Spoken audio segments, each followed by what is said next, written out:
All right, we're rolling now. Okay. So yeah, I'm watching the chat here, so feel free to ask me any questions that come up as we go. You can also you can just interrupt me. I encourage you to just interrupt me and go on with the microphone. All right, so welcome to the first of our GreyHat applied meetings for the semester. The way that this is going to work is a little bit different from prior semesters. My first question actually, how many of y'all this is your first applied meeting or your first GreyHat meeting that you've come to? Can I get a 1 in the chat if it's your first time at one of these, and a 0 if you've been around before? Awesome. I love seeing a bunch of new faces. So we're going to start off today with, let me first tell you kind of the style of how this is going to work. So this semester, I've kind of mentioned we're going to do it a little bit differently. Rather than last semester, what we tried to do was spend 1 week on each category. And one thing that we found is we were doing a lot of repeat kind of things over time. So what we're going to do this semester is we're going to spend a couple weeks on each category. So we're going to start off with web. So we're going to start off with front-end web, and I'm going to kind of introduce how web attacks work. I'm going to give y'all a demo of how to do a couple of web attacks, and then I'm going to give y'all a lab so you can go try it out yourself. I think usually how this is going to probably go, we'll play it by ear a little bit, but the first week is going to be pretty easy stuff, and then we're going to kind of ramp it up as we go. So in the coming weeks, I don't know if there's going to be enough time to do give y'all 30 minutes to go work on a problem, because some of the problems might just straight up take more than 30 minutes to go do. But the whole point is here that we want to talk about more advanced techniques, and all of this has the goal of making of helping y'all become more comfortable working on CTF problems, and also just more comfortable with doing pen testing and just having a more security mindset. One of the things that I really love to do is just go ask really nicely to people who are in CreateX or something if I can go give them a free pen test, and they usually say yes. And so I just kind of go and see what it is, and you can usually find some interesting stuff, and that's a good way to get up to build your chops as well. Yeah, so that's how this is going to go. It's not just going to be me talking all semester as well either. Neil is going to come talk about cryptography. I think Steven, the president, is going to come talk about reverse engineering. And then Kevin, the vice CTF captain, is going to talk about binary exploitation. So there's going to be a pretty nice gamut of different people talking. Well, we're also going to record all of these so you can, and I'll upload them with timestamps as well, so you can go and look at the things that you might want to look at and that kind of stuff. I think we also might release 1 or 2 problems every week, or just kind of curate a couple of CTF problems if you really want to keep doing this, because the best way to really be competitive at this stuff is to solve 20 or 30 CTF problems. Just by listening to me talk, you're probably not going to be great at doing the seesaw college level CTFs that we do a lot of the times. But there also are CTFs that I'll go curate that we can go compete in that are more they're usually, the CTFs are shorter, so they have easier problems. So that's kind of how this is all going to be structured. We're going to, like I said, we're going to start off with web, particularly at a front end focus, and yeah, that's kind of how it's going to work. Are there any questions as we're getting started here about at a high level how this is going to work? I decided to do this based on an overwhelming vote in the Slack channel. Hopefully all of y'all are in the GreyHat Slack. You can find the link to it on the GreyHat website if you're tuning in on the recording here. I don't know how you got to this recording if you didn't find us in Slack. But anyway, yeah, so yeah, you can do that. Yeah, so let's get right into it. So we're going to just kind of start off at abstractly talking about how loading a web page works. And if you've been here before, you may have seen this demo before, but I think it's really useful just to kind of get onto the same level about what we're talking about. So basically what you have with your web stuff is that you have what we call the client server model. And if you've taken a networking class here, you're going to hear this is a significantly more simplified version of it than you're going to hear in a networking class. We're not going to get into the OSI model or any of that kind of stuff today, but go ahead. Oh, okay, that was just a microphone, I think. I think it was just a rogue microphone.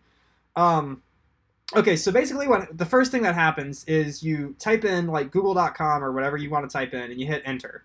And so this was actually an interview question I had for a cybersecurity internship once. It was what happens if you go type google.com in and you hit enter, and you just have to basically talk through everything that happens in as much detail as you can. So basically the first thing that's going to happen is your DNS is going to resolve, and it's going to figure out an IP address.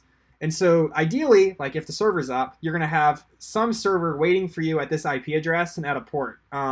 If you're not familiar with ports, it's not too important for what we're talking important.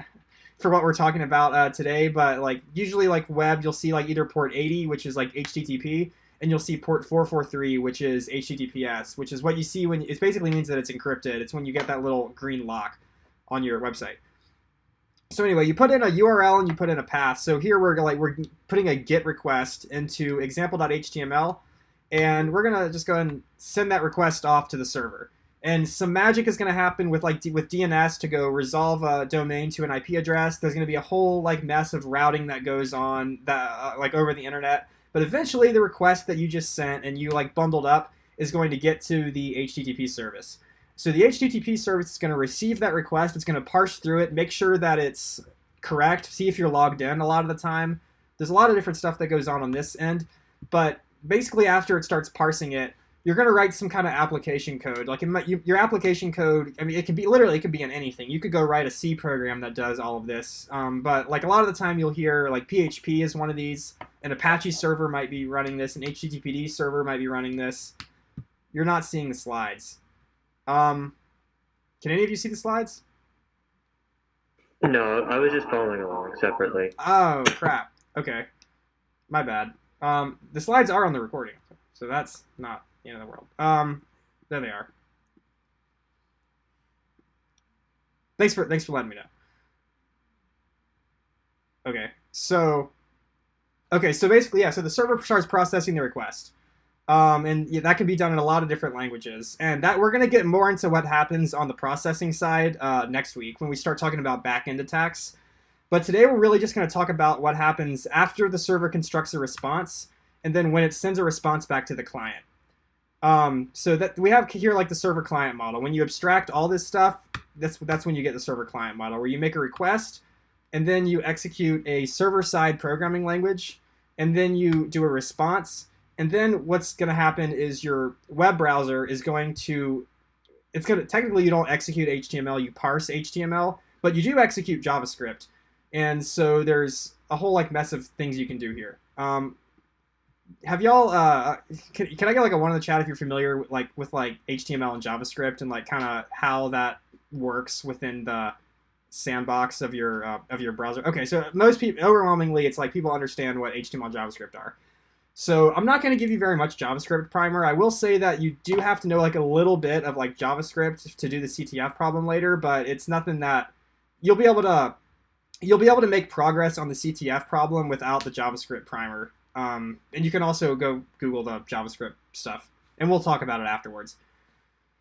Yeah, so basically that's a really big distinction here, though, is like when we're doing backend attacks, which we'll do next week, you're going to be trying to go manipulate the PHP, the Node, and the Python, but what we're doing this week is we're trying to go manipulate the HTML, the JavaScript. So really what we're trying to do is we're trying to go hack the user. We're not trying to go hack the server yet. We'll have an opportunity to hack the server, but we're going to do the user first. Okay, so this is HTML and JavaScript. Like everybody kind of mentioned that they have a good understanding of JavaScript. I'm going to stomp my foot a little bit on these location and these document variables here for the CTF problem later. But just remember that when you're doing embedded JavaScript, like it's not you implicitly import the HTML DOM library. And so you have access right out of the box to a couple of variables. So like you have the location variable and you have the document. I guess these are actually objects. You have the location and the document objects. And then you also have JavaScript. Like if I were just writing like Node, I wouldn't be able to do location and document. I can only do that in the HTML context. So then what ends up happening though is like on the server, even though we're not talking about server-side attacks, you still have to know a little bit about like what the server is doing, just so you can figure out like how this is even like happening. So basically, like you can have server code. So this PHP stuff, like if you go view source on Google Chrome, you're not going to see this PHP stuff. This is all getting executed by the server. So if you go use like in PHP echo, then your web page is going to say welcome Austin. It's not going to say PHP echo name because everything's getting sent back after Austin is interpolated into the HTML here. But then one thing that you can also do, and that you maybe shouldn't do, as we'll find out in a second, is you can also go put something like, you can go put HTML inside, or you can put PHP rather, inside the JavaScript, which is really useful when you're trying to go write like client logic, but it's also can be really bad because one thing that you can do, and this is going to be our first vulnerability, is if you go set name to be this payload right here, look what's happening down in this JavaScript. Like the JavaScript used to be, or what the JavaScript is supposed to be is like if this string is equal to that string, then set the background color to red.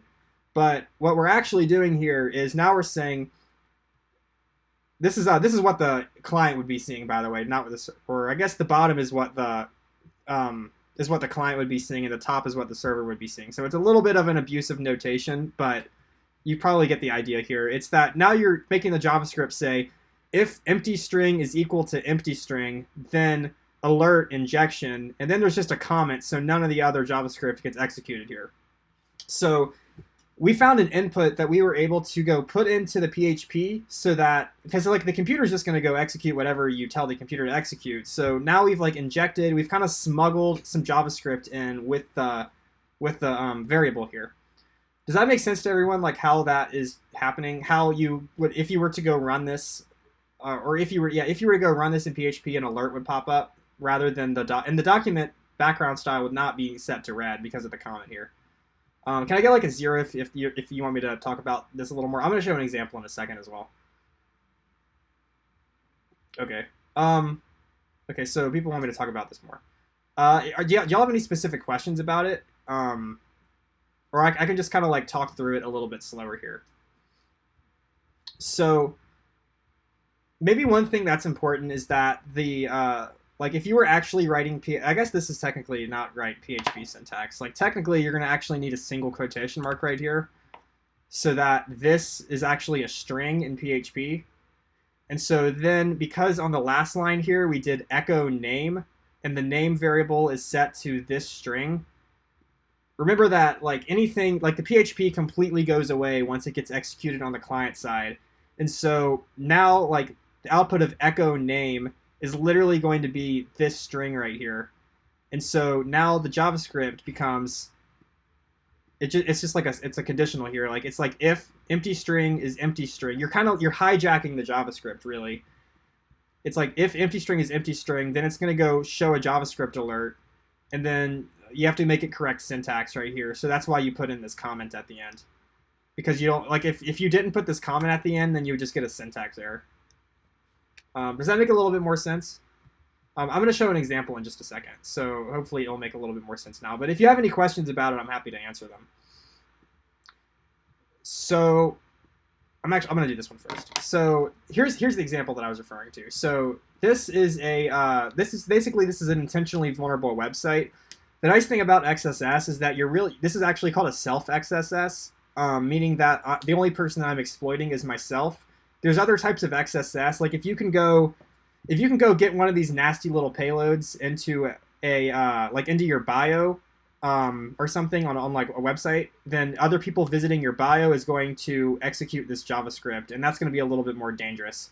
And another thing that it's really important to include, and I should have included before, is that like the point here is not that you're able to send an alert that says injection. That's probably if you were actually going and doing this, you would be writing something a little bit more sophisticated. Like what you would probably be doing is maybe you'd be accessing the document.cookie variable, and basically your cookie is like a temporary password that your browser stores, so that rather than having to go send your password to a website every time, it's just sending a cookie.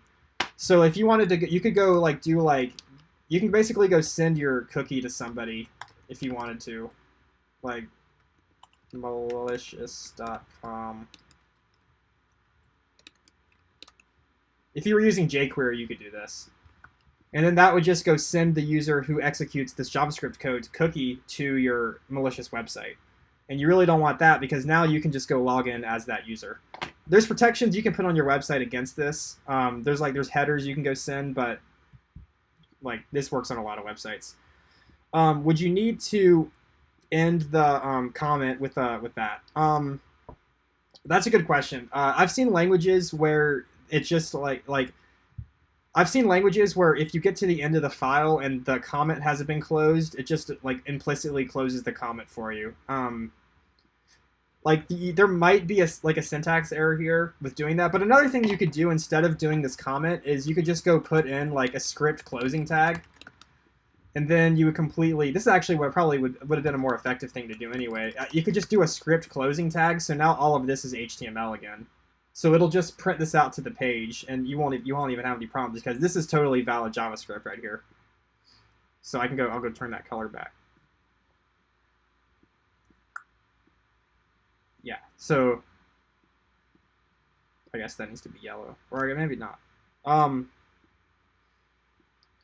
Yeah, so I mean, there's a lot of different ways you can do this, and a lot of the time, what you'll see in a second is that sometimes you can't put the script tag in because the website is filtering out the script tag.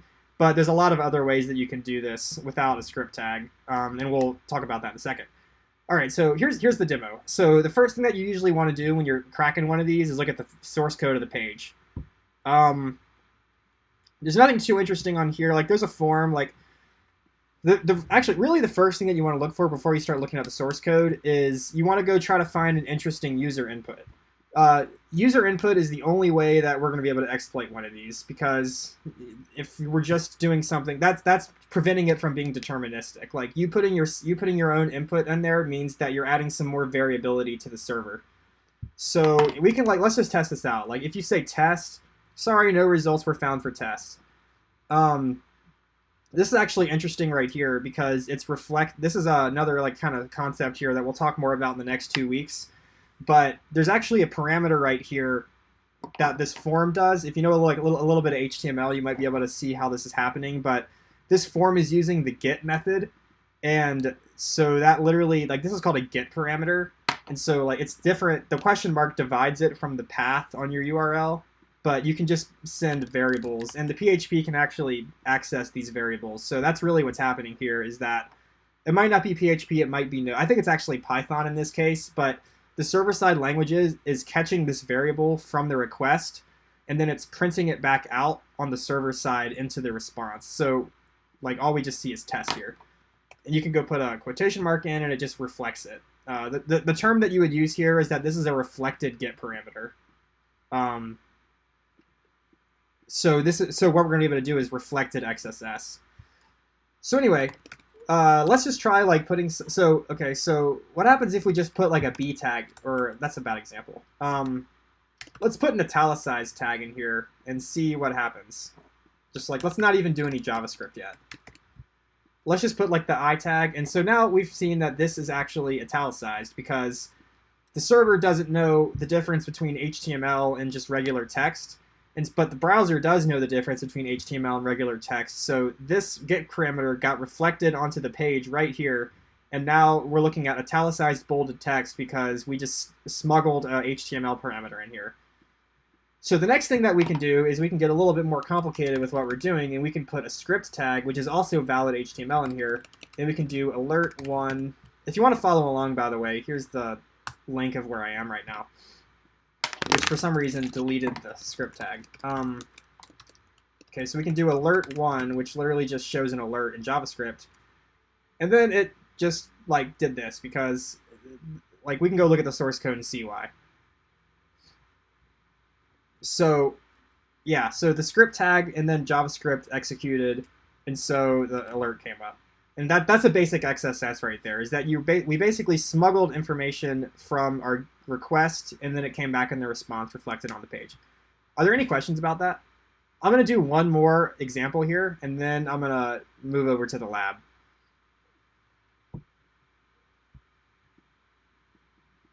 Cool. So let's go on to level 2.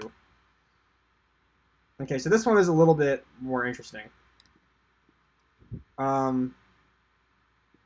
There's actually a little bit of JavaScript going on here.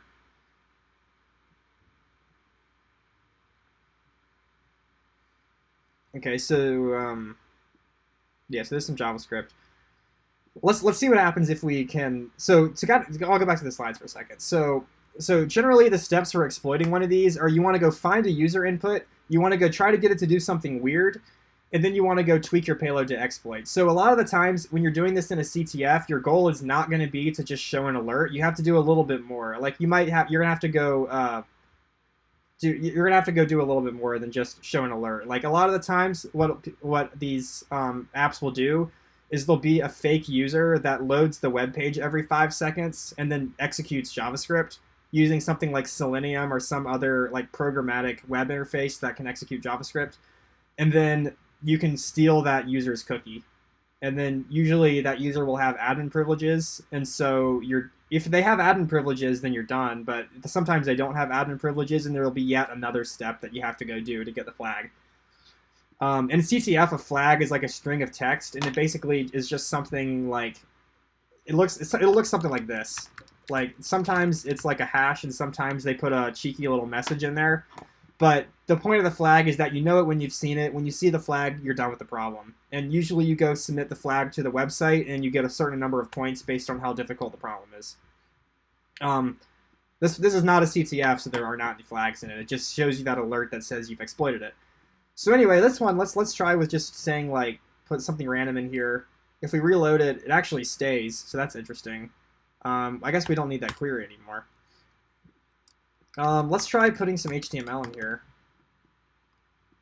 Okay, that's interesting. The h1 tag turned into an h1. So can we go ahead and just do the exact same thing that we just did? Looks like we can't. Oh, another like useful tool that you might want to use here is sometimes like right here, this page is being loaded dynamically. Like it's pulling in all of the messages from an API endpoint, and it's not straight up in the HTML source code. So you actually have to go into inspect element to go see it. So we can see if we go here, you can be more efficient than that. Okay, so the script tag is inside a block quote, which is going to make our lives a little bit harder. Okay, so there's a lot of tricks here. There's a lot of different ways that you can do this. I'll go ahead and just show you what the answer is. Excuse me. You can actually, so script tags are not the only places you can put JavaScript code. You can also put JavaScript code in a image tag. And the way that you do that is you can just put in like a bogus link here so that it can't load an image, and then you can say on error, which is an HTML attribute. You can just do that. And so basically what's happened here is that we created this image tag, and then it errored out. If you go to your network tab, you can actually see the error. You see that there wasn't an error, interestingly, but it didn't. Oh, I think that the error is not an HTTP error. It's an error like trying to go render the image. So you have this little icon here, and so there's an error, and then the error takes in JavaScript, so you can go execute the JavaScript. And you can do the exact same thing there that you can in your in the script tag. Like you can put any arbitrary JavaScript string in there if you want. So if you really wanted to, you could go just like emulate Python, because you can put any like Turing complete language in there if you wanted to. That's a whole other story. The one limitation of XSS, which I think is important, is that generally you cannot access any. So generally the web page here is going to be sandboxed. So I can't go like steal my computer password or like install malware on my computer because of an XSS attack. There are like vulnerabilities in Java, or there have been vulnerabilities in like Firefox and Chrome that have allowed you to go escape this sandbox with some sophisticated JavaScript, but that's more of a binary exploitation kind of thing. At that point, you're attacking Chrome itself rather than the website. So that's kind of a different story. I will say that have y'all heard of Electron? Can I get like a 1 if you've heard of Electron, a 0 if you haven't? Okay, so most people haven't. It's like half and half. Okay, so Electron is basically, like, for those of you who aren't aware of it, Electron is basically a way that you can go. So Slack is written in Electron. To start off with an example of it, it's basically a way where you can go write desktop applications in HTML, JavaScript, and CSS. And there's a little bit of magic that goes on with Electron that allows you to like go access OS specific things. So like you could actually go like send a notification on the OS using Electron. You could probably go, if you gave it permissions, you could probably like get it to go turn Bluetooth off, go connect on Bluetooth or something. But in Electron, you actually it's not this. There is sandbox, but at least the way it used to not work and the way that people still configure it incorrectly is that if you have a if you're executing XSS with an electron, like something like this would be valid. It's not going to be valid here. It's just going to tell me that it's not a valid path. But this is where all of the this is a list of the users on a Linux computer, and so you could do something like this, and it would just straight up get all of your users. And there was a vulnerability in iMessage that had this problem. There's also, I think there was a Discord vulnerability recently that had this problem as well, because you could just go XSS the Discord app, and from there you were able to read people's passwords, and you could also send people their passwords. And there's a whole you can do a lot of things once you have remote code execution on a host. So that's kind of just an interesting thing to maybe think about and go look up afterwards. Okay, so here's the lab. I'm gonna send the link to the lab here in the Blue Jeans chat. I'm gonna give about 15 minutes to work on the lab here, and if people seem like they're kind of done with it after 10, maybe I'll call it early. But yeah, it's it should be fun. I'll just go to the page real quick. The premise of it is that only admins can visit admin. There is a flag on this one, so you will see a flag when you've solved it. You'll know it when you've solved it. So yeah, see if you can kind of take a couple of things that you've learned. Maybe if you need the specific JavaScript primer, look around the slides a little bit, because there's something pretty similar to the not in the XSS, but in the actual example JavaScript code that might help you here. If you've seen this problem before, I used this problem for a thing last year, so in spring 2020. So maybe you've seen this problem before. But yeah, I'll give you 10 minutes to work on that. And I'm happy to answer any questions in the next 10 minutes as well on XSS or any on the problem as well, on anything. I'll probably give a hint in 5 minutes.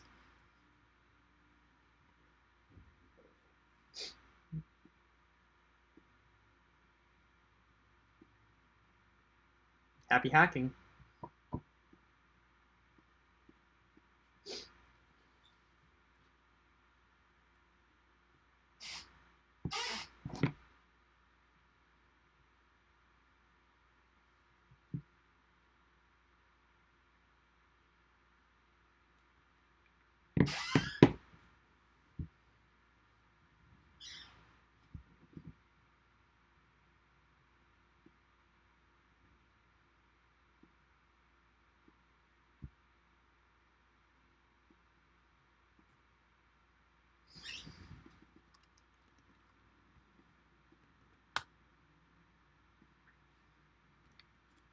I've also sent the sign-in form again, that I asked y'all to fill out if you can.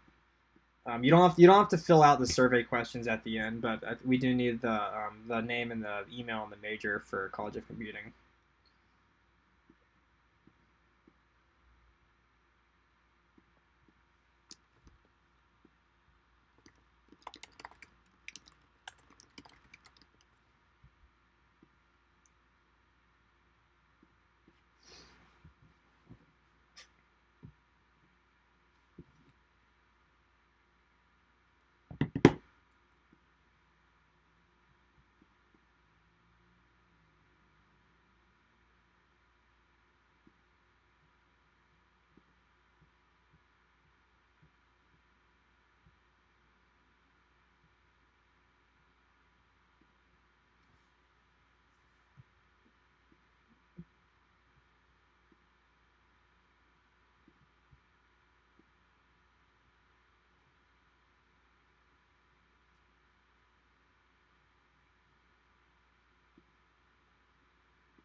how are we doing? Can I get like a 1 if you've solved it and a 0 if you want, if you have not yet? Okay. Are there any questions on it? Okay, that's a lot of zeros. I don't think there was a single one. Um, have any of y'all found anything interesting about it yet? Like maybe have y'all been okay. Not particularly.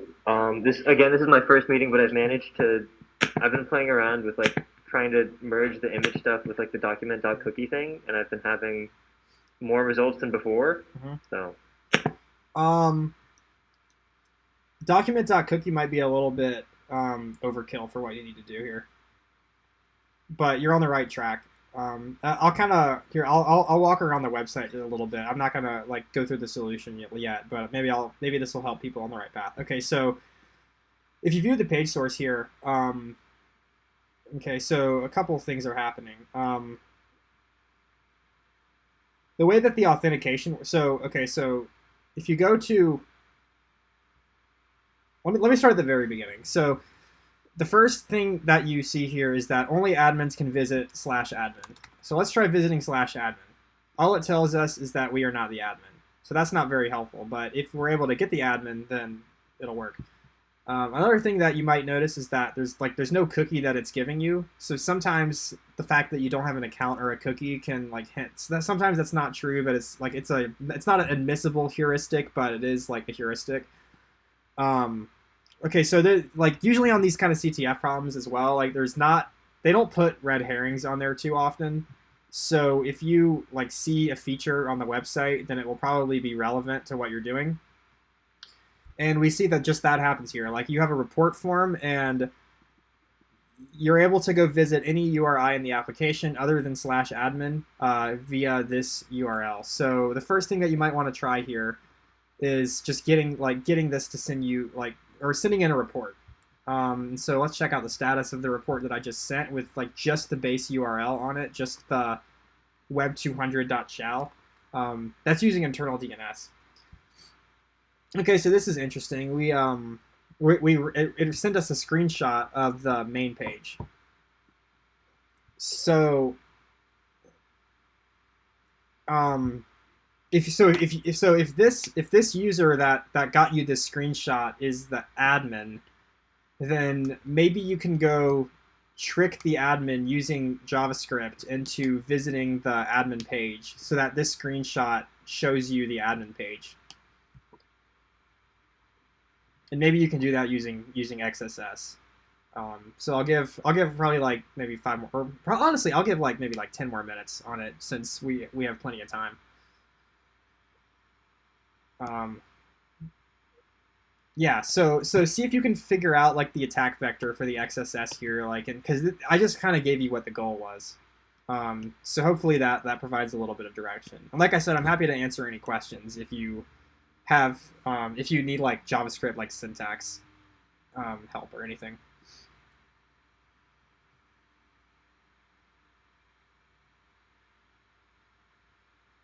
I should like play music during this. Except some people would probably mute it if I played music and then not hear what I had to say. Hey, how's it going? This is my first meeting. I just wanted to ask, what do you mean by XSS? Yeah, so XSS maybe maybe I was kind of unclear. I guess I never did use the term XSS. So XSS stands for I'm gonna actually make a slide on this because that's important. So XSS is the name of the vulnerability that we're exploiting here. It's called cross-site scripting because you're able to inject the JavaScript into the website.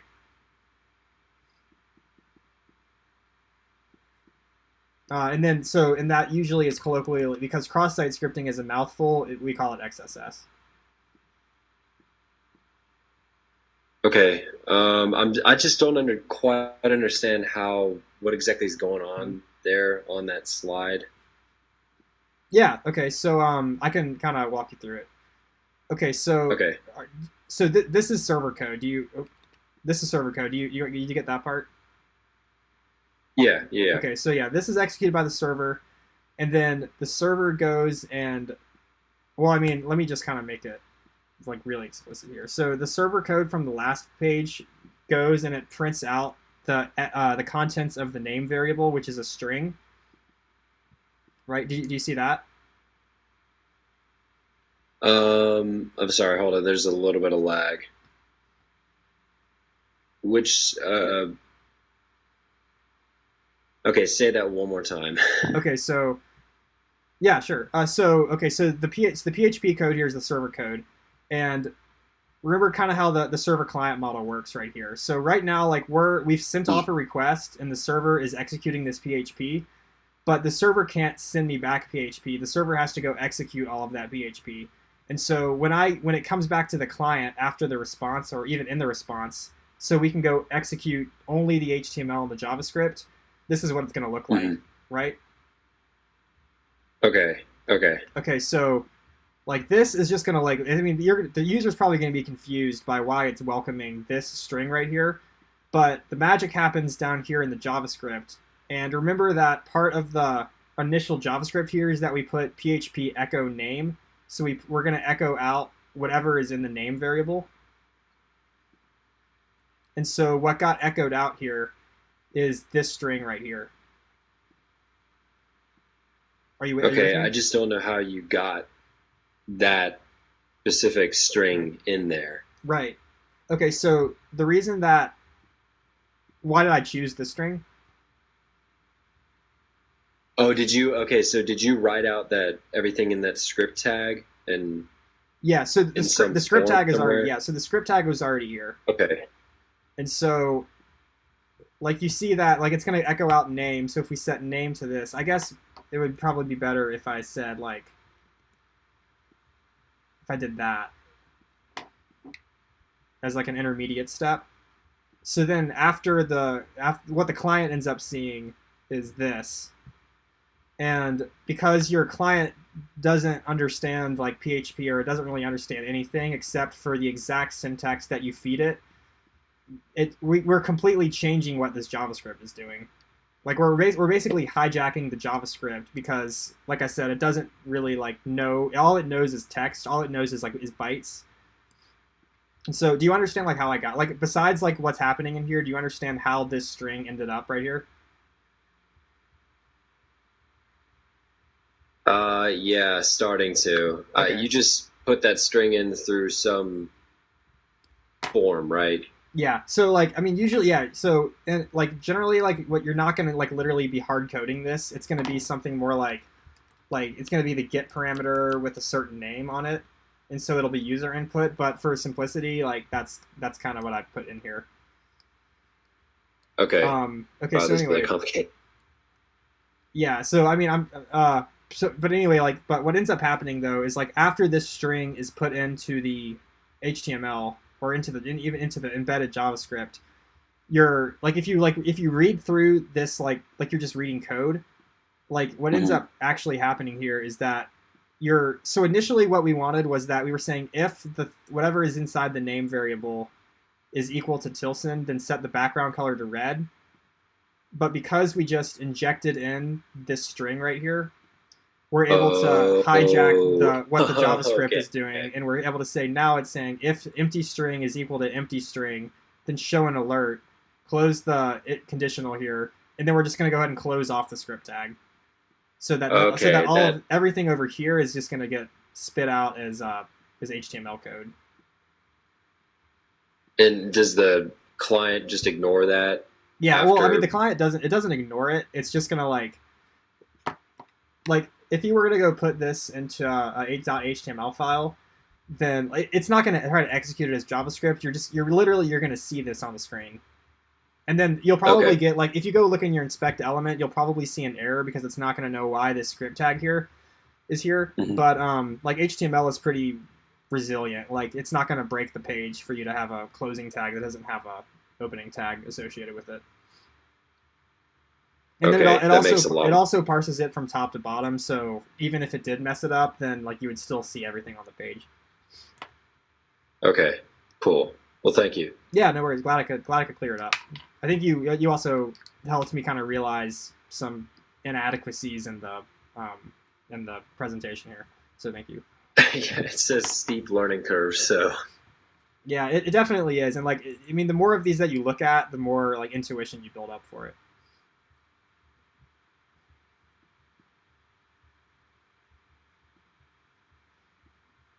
Any other questions?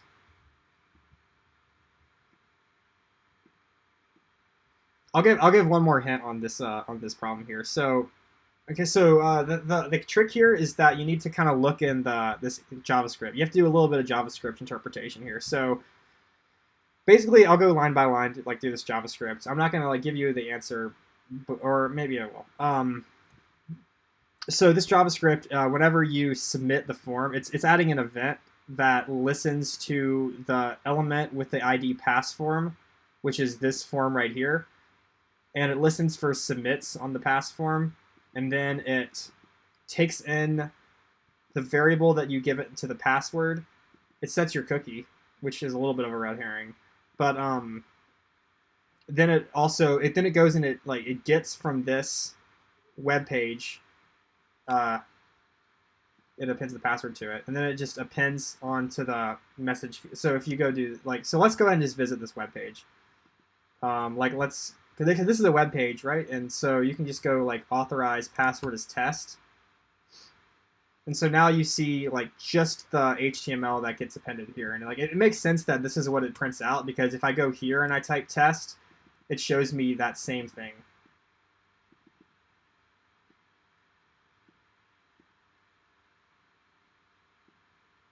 So maybe that'll kind of help. I'd pay attention to this authorize path right here.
All right, so it's 7:50, so I have time to take a couple questions at the end. I'm gonna go ahead and start walking through it. So I'll start from the beginning in case people like just skip to the end of the video on the recording here.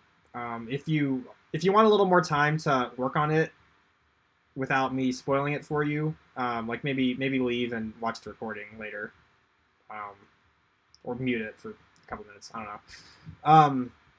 Okay, so anyway, the first thing that you see here on this problem is that only admins can visit the admin route. So we can try going to the admin route like straight up here, and we see that we're not the admin. And if we go view the page source, it looks like there's not any like JavaScript or anything that's going on here. Sometimes there might be JavaScript in here that you can go exploit and get around it that way. There also can be like server stuff that you can exploit. The key observation here is that this is not the only page on the website. And that's in two different ways. So a lot of the time on these CTF problems, there's not going to be too many like pages that are not relevant to the actual problem. So let's go see what's up on the rest of this website here. So there's also a report form on this website. So this report form works where you can go type in any URI on this application except for admin if you use the internal URL of the website. Yeah, so let's just try like putting this URL in right here just to go see if we can make this work. Like, 'cause that's really the first thing that you want to do in a CTF. Like, you want to make it like work correctly and just really see what all the functionality is. So we're still working on the request. Let's give that a couple seconds. And so we saw that the admin has visited the login form page. and it looks exactly like it does for us. We don't have a flag yet, but we'll be able to get a flag from this. So, I mean, the observation here is that, like, the thing that like what's going to motivate what we want to do is that you look at this screenshot and you think, well, if this is the admin's view, then maybe we can just maybe we can go trick the admin into actually loading the admin page and then showing us the flag, even though we can't literally put //admin onto the thing.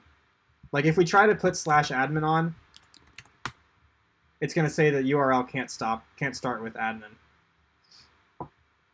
So we have to figure out how to do this. So let's go look at what else is happening on the website. Also on the website, you have some JavaScript code here. This is actually jQuery code a little bit. That's what this GET request is done through. jQuery is a library that makes a lot of things in JavaScript easier. So basically this jQuery code listens for when you hit the submit button on the form, and it takes in the password that you've sent.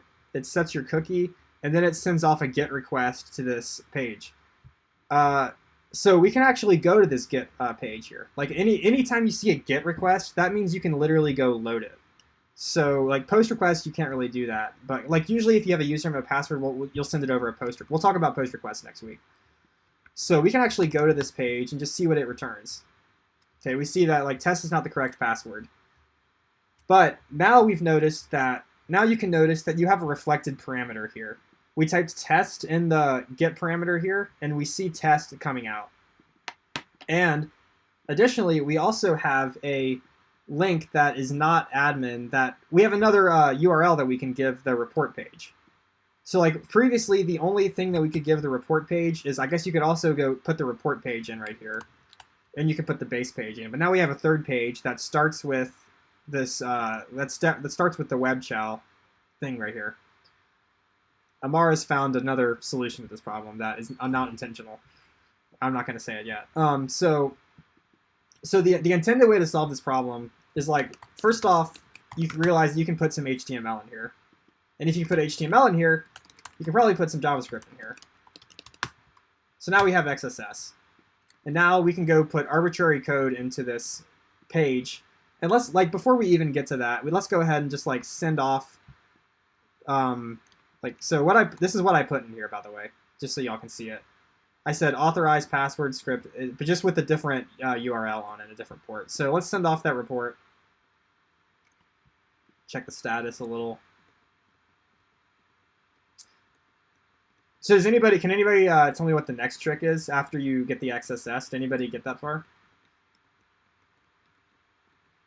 Like how to kind of do this last step here where you're tweaking your payload to fully exploit it.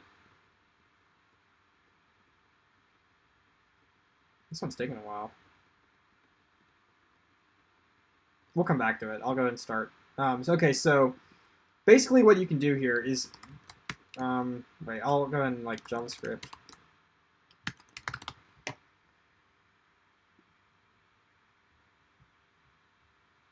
That's not very helpful. Okay, so basically what you do here, and this was kind of like mentioned a little bit in the presentation, like it popped up in the presentation. There is a variable that is built into your embedded JavaScript called location, and that location object has a property on it called href. And if you change the href variable to something else, then it will actually take you to that page. So I'll go in my console here and I'll just kind of like show you. If I say like location.href is google.com, it's going to redirect me to google.com. So what you can do here is you can go, instead of doing an alert, you can say document.href is equal to /admin. And so now, I'll go ahead and show you. Oh, that one just never finished. Yeah, so let's send in this one here with the redirect in it, and I gotta go change this one always gets me. That's what I'll put the solution in the slides real quick.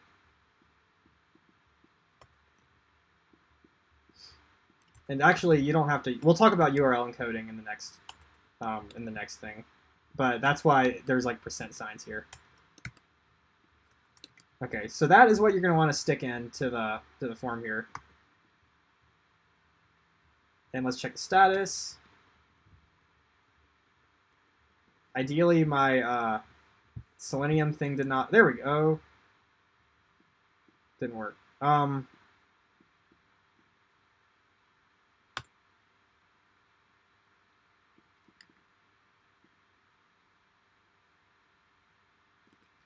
Location.href. I made a typo. Okay. Oh, and a nice thing here, by the way, is that you can act like, so, I mean, I could have prevented myself from just making that mistake if I would have looked at the JavaScript console, or maybe not. Because you can, it wouldn't show up as an error because if a variable doesn't exist and you set it to something, it just will do it. But anyway, if I do it now, then it's going to try to redirect me to the admin page. So I can like pretty much guarantee that it's going to work. And that's the case with a lot of these, is that you can do it on yourself and you can kind of see if it's going to work or not before you start having to wait for the thing to go check the page for you. Some of them are a little bit more blind. Blind is like kind of the security term for when you can't like see the thing. Obviously, it's like when you can't see something. Like, for example, if you like you're doing something and you can't see the error, you just have to go like kind of wing it and look for something weird that happens down the line. You just call that like a blind. Like usually you use it in the context of SQL injection, which is a backend vulnerability, which we'll talk about next week. So anyway, let's submit this report, and I'll stop rambling. So let's check the status. Do that. Keep refreshing it. Kill my server. Eventually, I don't know. Did I just do the same thing that I did?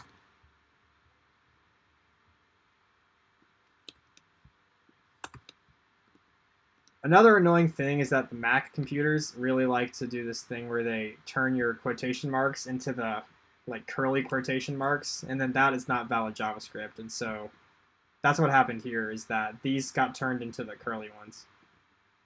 Here's the flag. Okay, so this time it actually worked because the JavaScript syntax worked out, and then it redirected to the admin page. And here on the admin page, all there is a flag that says "You aren't a robot." And just in time, too. And then I'll also point out the solution to this problem that is unintentional, but Amar was able to find that. I'll say this is actually the first. I actually remember somebody has done this before, but it's yeah. So if you put 2 slashes here, then you actually break the thing that's checking if you haven't put the admin thing in, because now the prefix is not, or the suffix is not, or I guess the suffix still is, but it wasn't checking the suffix. It was only checking the URI. It was checking if the URI starts with admin, so you put 2 slashes in, and then it just will do it for you because you have broken the substring. A lot of like the more advanced CTF problems will be like things like that, like trying to go like break. They have some kind of XSS filtering on there. Maybe they've implemented it themselves, and maybe they're just using it incorrectly with something. But the point is that you'll be able to go bypass the filtering somehow. That's a pretty common trick in these like CTF competitions. Okay, so that's how you solve it 2 different ways. Or just input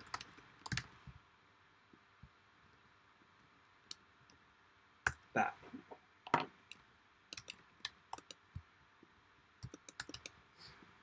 Yeah, okay. Are there any other questions? I see we're at 8 o'clock, so I'll stick around for a minute to take any questions.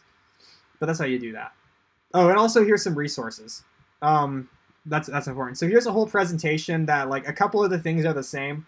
This is from a presentation that my friend Gavin and I presented a while back. It has just a lot more like in-depth information on like front-end web attacks. It gets into some like protections against them. My 2 favorite resources on these are OWASP WebGoat, which is this intentionally vulnerable web application that you can go put up on your own computer and just hack it. And then also OWASP has a wiki, and they just have like a bunch of different.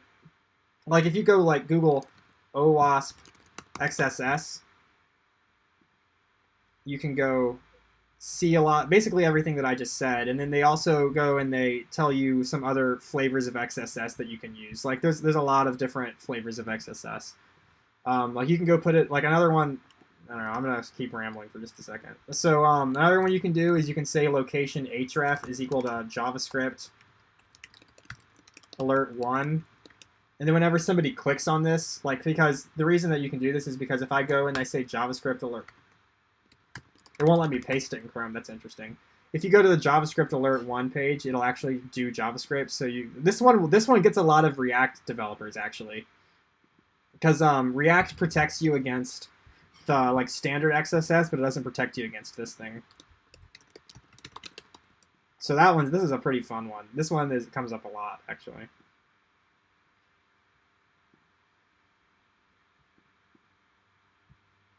Are we going to put weekly CTF problems in the Google Doc? Yeah, sure. I'll put some CTF problems in the Google. I'll probably put those up tomorrow. I'm happy to put them up if people are doing. I don't know if we'll have time to go over. Maybe for like weeks 2 and 3, because like I mentioned kind of at the beginning, is I don't know if there's going to be enough time in the meetings for people to go from start to finish on the problems. Because we're going to try to go do like kind of seesaw level problems, especially in like week 3. So yeah, the ones from last semester are up still though, and they cover kind of the same concepts. So let me stop sharing my screen so I can go into Slack. I'll go put those links in Slack. Let me stop my screen recording too.